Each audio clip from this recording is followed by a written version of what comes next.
Namo Phat. Good morning. Thank you for joining me for our daily practice check-in. Listen, listen, listen. This beautiful sound calls us back to our true home.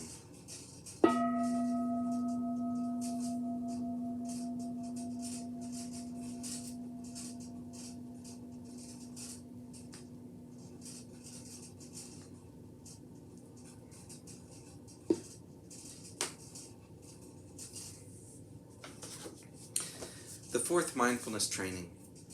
Aware of the suffering caused by unmindful speech and the inability to listen to others, I vow to cultivate loving speech and deep listening in order to bring joy and happiness to others and to relieve others of their suffering.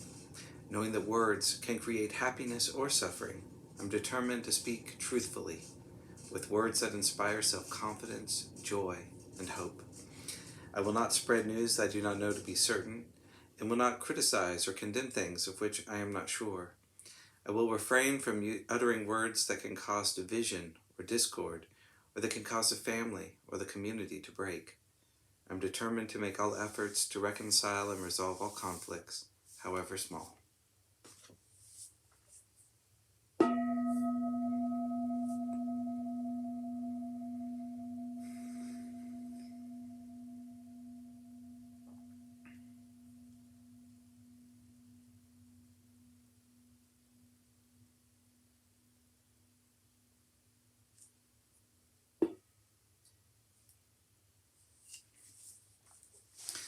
Today we're reading another selection from Ajahn Thiradhammo's book, Working with the Five Hindrances.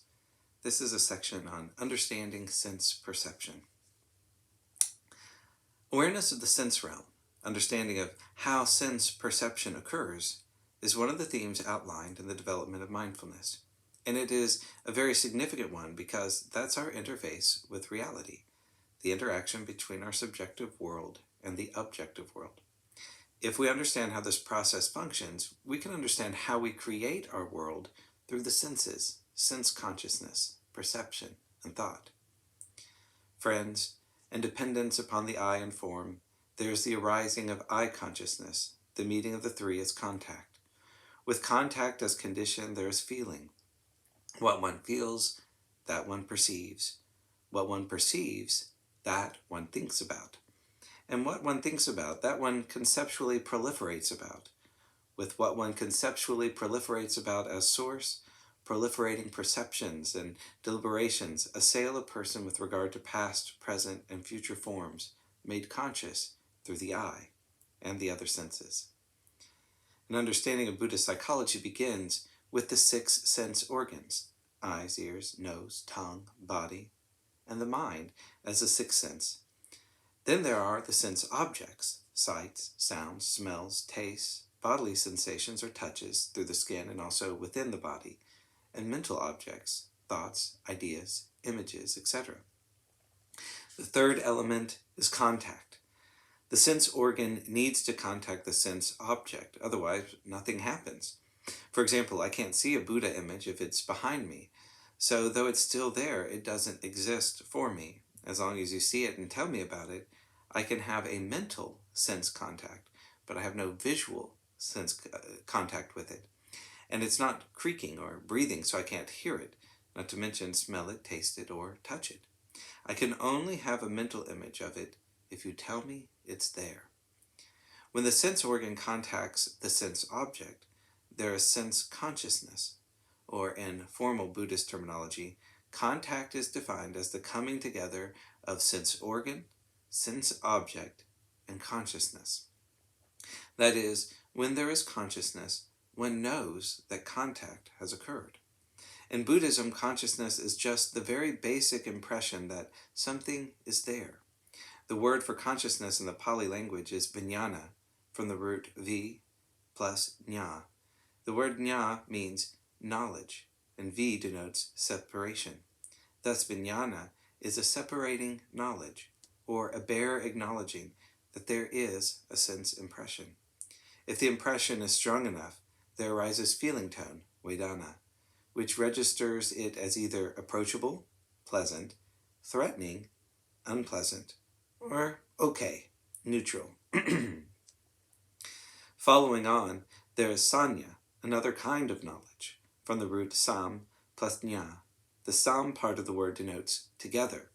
So it's a combining or associative knowledge, usually translated as perception or cognition.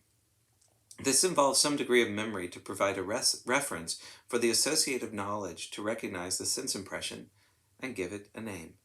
For example, the eye contacts an object in front of me, and consciousness acknowledges, hey, there's something there. Then perception cognizes, oh, it looks like a clock.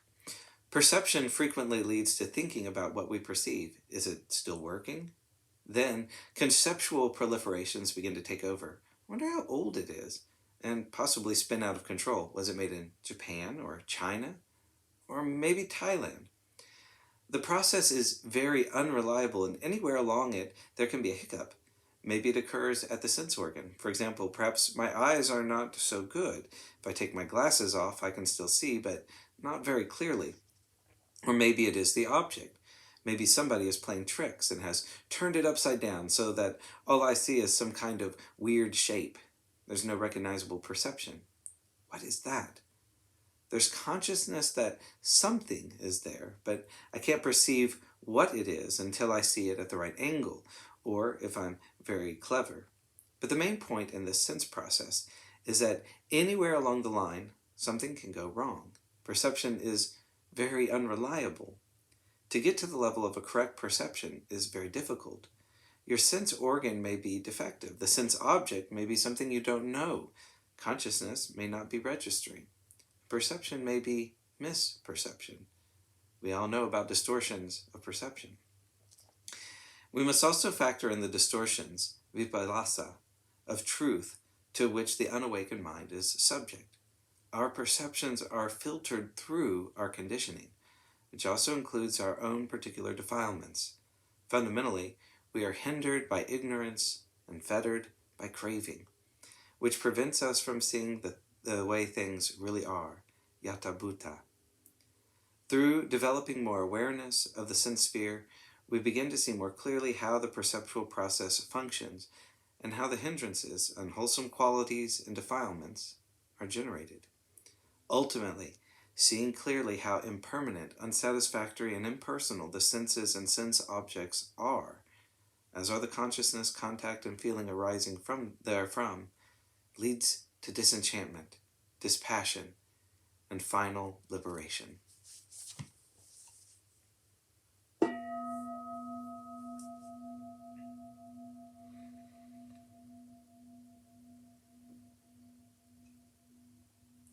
May all beings be well.